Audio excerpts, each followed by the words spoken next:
দুপুরে বাংলাদেশ। সংগঠনের নাম ভাঙিয়ে দিনের পর দিন অনৈতিক কর্মকাণ্ডের অভিযোগ রংপুর বেগম রোকেয়া বিশ্ববিদ্যালয়ের শাখা ছাত্রলীগের সভাপতির বিরুদ্ধে।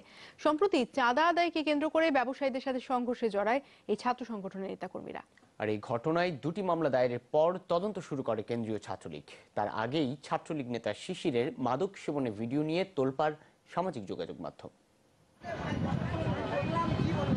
চাঁদাবাজি, দখল, টেন্ডারবাজির মতো অভিযোগে মামলা ছিল আগেই। তার সাথে নতুন বিতর্ক হয়ে এসেছে ছাত্রলীগ নেতার এই ছবি। রংপুর বেগম রোকেয়া বিশ্ববিদ্যালয় শাখা ছাত্রলীগের সভাপতি মেহেদী হাসান শিশিরের ইয়াবা সেবনের দৃশ্য এখন সামাজিক যোগাযোগ মাধ্যমে ভাইরাল।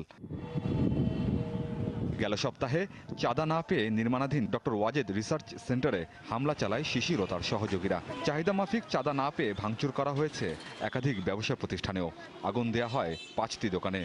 শিশির সহ কয়েকটা ছেলে আসে আমার কাছ থেকে টাকা চায়। মহাজন সে সময় আসেনি বিদায় আমি টাকা দিতে পারি না, অপারগতা দেখায়। লাস্টে আমাকে হুমকি দামকি দিয়ে বলে মহাজনকে ফোন দে। ফোন রিসিভ করে বলা হয় যে আমার কাছে টাকা দাবি করতেছে। কে টাকা দাবি করতেছে? বলতেছে আমি শিশির বলতেছি। ওরা যদি এরকম অত্যাচার করে আমরা কি করি খাবো? সরকারি পাবলিক ইউনিভার্সিটি কি দিয়ে চলে? ওদের নিজের টাকা দিয়ে চলে, সাধারণ জনগণের টাকা দিয়ে চলে। শিশির সহ এই কমিটির কয়েকজনের ছাত্রত্ব নেই, তাই তাদের বিরুদ্ধে প্রশাসনিক কোনো ব্যবস্থা নেওয়া যায়নি। তার ছাত্রত্ব নেই, আর যিনি সাধারণ সম্পাদক উনিও পাশ করে গেছেন। সংগঠনের নাম ভাঙিয়ে শিশির ও তার সহযোগীদের চাঁদাবাজির ঘটনা নতুন নয়। তার অনৈতিক কর্মকাণ্ডের বিরুদ্ধে সোচ্চার ত্যাগী নেতাকর্মীরা। এগুলো তো আমাদেরকে বিব্রত করবেই। দোকানদার বা কোনো সাধারণ ছাত্রের উপর হামলা চালায় বা এর দায়ভার কখনো বাংলাদেশ ছাত্রলীগ নেবে না।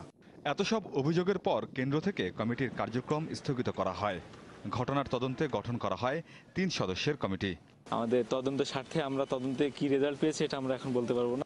বাংলা ছাত্রলীগের সভাপতি সাধারণ সম্পাদকের সুস্পষ্ট নির্দেশনা রয়েছে যে অন্যায়কারী যেই হোক তার বিরুদ্ধে ব্যবস্থা নিতে হবে এবং ব্যবস্থা তৎক্ষণাৎ নিবে।